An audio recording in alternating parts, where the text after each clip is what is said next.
თითქმის ერთი თვეა დედაქალაქის მთავარ გამზირზე ნაც ოპოზიციის მიერ ორგანიზებული საპროტესტო აქციები იმართება. აქციები თავდაპირველად ძალადობრივი იყო. დემონსტრანტები პიროტექნიკის ქვებისა და სხვადასხვა საშუალებების გამოყენებით აზიანებდნენ რუსთაველის ქუჩაზე არსებულ ინფრასტრუქტურას. ფეიერვერკებს დამიზნებით ესროდნენ სამართალდამცველებს.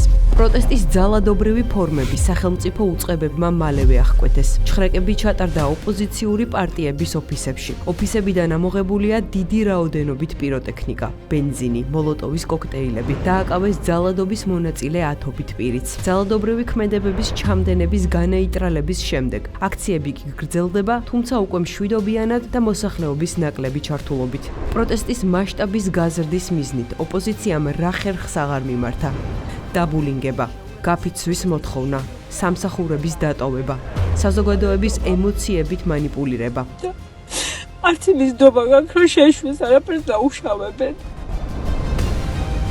მიუხედავად ამისა, აქციებმა მუხტი დაკარგა, ხალხის რაოდენობამაც დღითი დღე იკლო.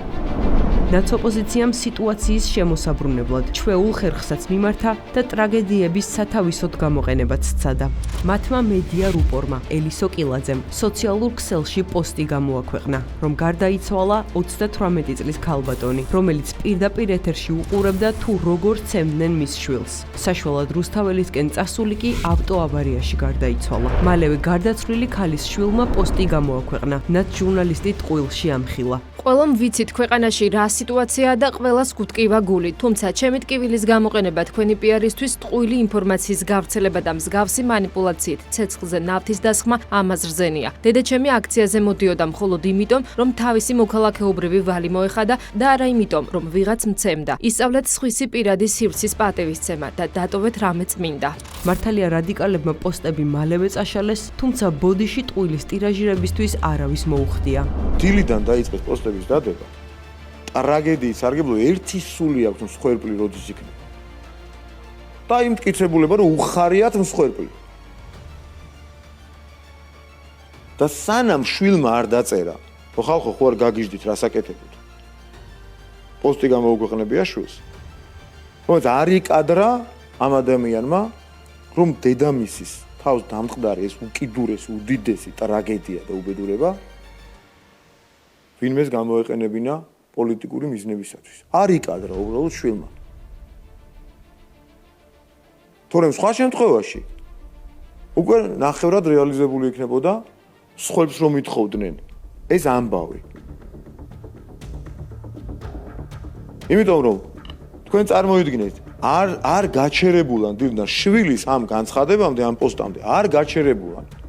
უკვე მიდიოდა სიტუაციის ისედაც ხო ძალიან ცუდი ამბავია და დრამატული ამბავია რომ და ადამიანი ავარიაში და ამის კიდევ უფრო დრამატიზება რომ აქციის შვილიცემეს არავის არ უცემივარო არავის უიტყუებითო შერწყვა იმ ადამიანს სხვისი ტყუილის გამო და არ იკადრა არ თქვა ტყუილი და თქვა რომ ეს იყო ტრაგედია და ამას ნუ გამოიყენებდო და უბრალოდ ამან შეაჩერა ეს ხალხი თორემ ყველაფრის კადრებლები არიან რეალურად რატო დაშალეს ახლა პოსტები თუ მართლები იყვნენ როგორ შეიძლება ტრაგედიით ასე ისარგებლოს? მხარდაჭერის გარეშე დარჩენილებმა რამდენიმე დღის წინ მორიგი ტყუილიც გაავრცელეს. უფლებადამცველმა ნათია თავბერიძემ სოციალურ ქსელში სტატუსი გამოაქვეყნა, სადაც წერდა, რომ მიმდინარე აქციების დროს დააკავეს პირი, რომელსაც სახლში ავადმყოფი დედა ელოდებოდა. სამართალდამცველებმა დაკავებულს დარეკვის უფლება 2 დღის განმავლობაში არ მისცეს, რის გამოც დედა გარდაიცვალა. ეს ამბავი ნაცმედიებმა მალევე აიტაცეს და საზოგადოებაში ვირუსულად გაავრცელეს. თუმცა მალევე ტყუილი გამოაშკარავდა.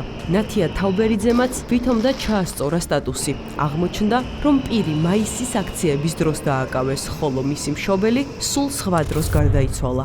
რამდენიმე დამატებითი ინფორმაცია, რადგან ბევრი მეკითხება, ეს ამბავი დაკავება მაისის აქციების დროს მოხდა და გუშინ გავიგეთ. ბევრი მეკითხება ზუსტად როდის გარდაიცვალა და ასე შემდეგ. რა მნიშვნელობა აქვს ზუსტად როდის? თავარი საშინელება ის არის, რომ 2 დღე დაკავებულ ადამიანს არ მისცეს დარეკვის უფლება და როგორც თვითონ გაგვიზიარა, მარტოდ მყოფი დედამისის მდგომარეობა ამ 2 დღეში ძალიან დამძიმდა.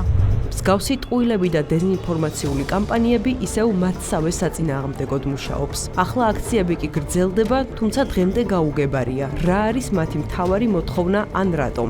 რადიკალური ოპოზიციის ლიდერები ისევ თბილად არიან დამალულები თავიანთ ოფისებში და პროცესს ჩუმად მართავენ. რადგან საღამოს აქციებზე ხალხი აღარ დადის, ოპოზიციის აქტივისტებმა გადაწყვიტეს ღამის შეკრებები დღის აქციებით ჩაენაცვლებინათ. დიდი ხანი ფიქრობდნენ რა უნდა ექნათ, რადგან მოსახლეობა ამ დროს მუშაობს და აქციებზე გამოსასვლელად არ სცალიათ. ჯერ შესვენების საათებში გაფიცვა მოიფიქრეს, რამაც ასევე არ მოიტანა შედეგი. ახლა კი იმ მიზნით, რომ მათი აქცია უფრო მასშტაბური და ყოვლის მომცველი გამოჩნდეს, ახალი გეგმა მოიფიქრეს. დედაქალაქის ქუჩებში მარშების მოწყობა. მარშებში, რომლებსაც დღეში რამდენჯერმე ვითომ და სხვადასხვა პროფესიის თუ კუთვნილების ადამიანები მართავენ, ერთ მიზანს ემსახურება და გვანახონ თითქოს საზოგადოება სრულად არის ჩართული ამ პროტესტში. ექიმები, იურისტები, მთასვლელები, ისტორიკოსები, ფეხბურთის ფანები, დედები, მამები, ფილოსოფოსები, მეზობლები, მუსიკოსები, მსახიობები, IT სპეციალისტები, მარკეტერები თუ PR ტექნოლოგები და უამრავი სხვა დასახელების მარში ჩატარდა თბილისის ქუჩებში. თუმცა აღმოჩნდა, რომ ხალხი, რომელიც სხვადასხვა პროფესიულ თუ შინაარსის მქონე მარშში მონაწილეობს, ერთი და იგივე ადამიანები არიან. ძირითადად პოლიტიკური აქტივისტები. ისინი ნაწილდებიან და ირგებენ სხვადასხვა როლს. რა თქმა უნდა, ერთი ადამიანი თავისუფლად შეიძლება იყოს მამა, ბაბუა, მთასვლელი, ფეხბურთის ფანი, IT იურისტი ან ექიმი. ამაში არ მდგომარეობს პრობლემა. საქმე იმაშია, რომ ამით მარშების ორგანიზატორები საზოგადოების манипулირებას ცდილობენ. თითქოს პროტესტი იმდენად მასშტაბურია, რომ მასში ყველა ჩართულია, რაც სიმართლე არაა. ასე რომ მარშებმაც ვერ გაამართლა. საზოგადოება მალევე მიხვდა, რომ ეს ერთგვარი манипуляციაა, ტექნოლოგია, რომ რაც შეიძლება მეტი ადამიანი შეუერთდეთ მათ. ერთი სხვის საუბარი აქვს ხოლმე გულწრფელ პროტესტზე, გულწრფელობაზე და დამოუკიდებლობაზე და მე აღმოვაჩენთ ხოლმე რომ ან არიან პოლიტიკური პარტიის აქტივი პირდაპირ, ან რაღაც სხვა პოლიტიკური ინტერესები აქვს და არც ეს არის ახალი. იმის მტკიცება, რომ პროტესტით მთელი ქვეყანაა მოცული და საზოგადოება სრულად გაერთიანებულია არაფრით გამოსდით. ალტერნატიულ რეალობას კვლავ ვერ ქმნიან, ვერც დეზინფორმაციით, ვერც ბულინგით და ვერც მარშებით. რადიკალურმა ოპოზიციამ საწადელს ისევ ვერ მიაღწია.